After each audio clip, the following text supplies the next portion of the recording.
Long seams on thick plate and structural parts.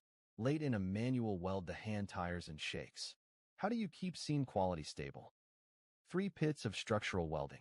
Seams are long. Speed and steadiness drop late in a manual pass, so beads vary in width. The environment is harsh. Arc, fume, and spatter make hiring hard and harm health. And big parts have many joints. Positions a hand can't reach get jury-rigged scaffolding. This cell uses a collaborative robot with a torch, tracking long seams at constant speed. High path accuracy and steady travel keep the bead uniform end-to-end, immune to fatigue. Big parts and many joints are no problem.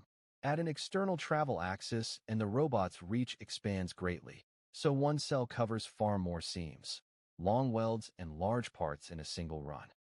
Drag to Teach plus a welding software package sets current, speed, and start-stop in a few steps, with live process monitoring, no dedicated engineer to program.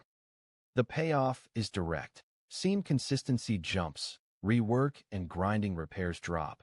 Workers leave the arc and fume, and both shifts weld continuously, capacity and quality both stable. Small batches and mini variants are welcome too. A new structural part is just a program and seam path change, no retooling, maximizing flexibility.